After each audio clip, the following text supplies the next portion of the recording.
Well, hello everyone. I just thought I'd make a quick update video about why Iran has not attacked Israel yet and what's going on at the moment. So we were having signals and messages last week that it would happen at least by Friday, the attack would happen. But then it didn't. Why did that not happen? Well, that's because of the Americans and Blinken. They had this peace deal they were trying to put together for Gaza and Israel, and the peace deal itself is not what stopped it, but is the fact that Biden and Blinken himself went to the Middle East, and they were in the Middle East, and I don't think Iran wanted to make that strike when they were actually there, especially Blinken himself being in Israel. So I think they're gonna wait. Still gonna happen. Still coming. This peace deal is not a peace deal. It's a political show to help the election for Biden, Harris, you know.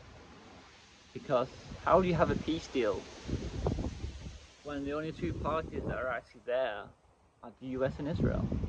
Where's Hamas? They said they're not going. Where's Hezbollah?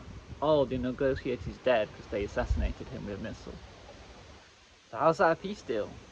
And if you even look at the coverage of it, you'll see that Netanyahu's not standing with Blinken. He's not standing with him in the the videos and stuff. He's not holding up the piece of paper with him, saying, "Oh look, I've signed it, guys." And the only reason he signed it because he knows it's meaningless. He knows Blinken's going to jump back on a plane, fly back to the United States, and try and make some political hay out of this. It's nothing. It's meaningless. Netanyahu knows that the strike's still coming. It's going to be a big one, and Israel's going to retaliate, and then they'll get the war they wanted, and they're going to go into Lebanon. I mean, even last week in Lebanon itself, they were saying everyone needs to leave. Foreign nationals, the embassies were saying you need to get out, and it won't just be Lebanon. It'll be parts of Syria. They've done bombing there before, and they're going to go in there too. It's going to be a big, big thing, big deal. I mean, gold was up on the weekend, which is great, and because the attack didn't happen, it's pulled back. But if you notice, it's only pulled back a little bit. It's still what, around nearly. I mean, if they go in, I could see it hitting 2,000. I could really see it hitting 2,000 an ounce. And then in the States, it's what, 2,500. Now that's because of policies and money printing, because obviously the Fed's got, is it 38 billion on the books? But what about what's not on the books? They've got like 100 billion not on the books. They're there. So the actual debt is actually what, 138 billion?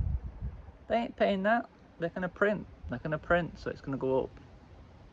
So tax still coming. Don't be fooled. This is just all a theatre show.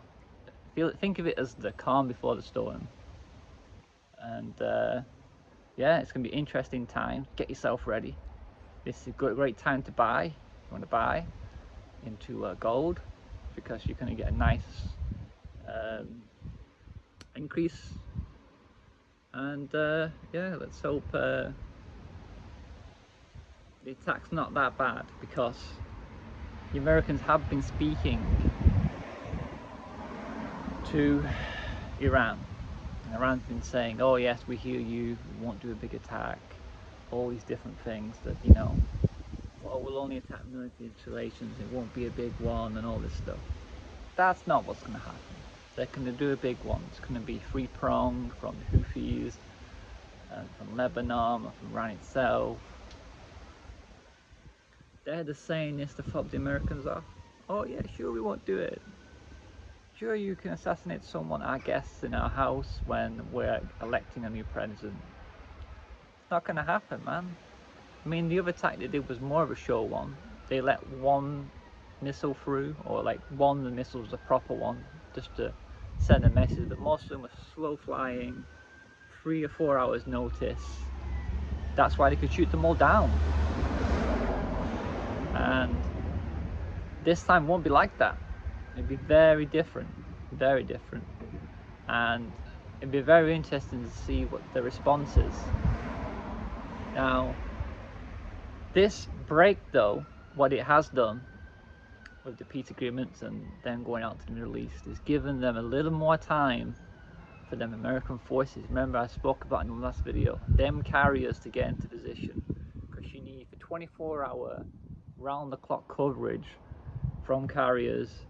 You need at least 3 of them to run 24 hours to refuel, rearm, go back out again, and maybe they'll get there in time for the attack now, which will be very interesting to see how that applies to the actual conflict, you know. But anyway, that's where we are. I thought I'd give a little update, and let's see what happens. Let's see.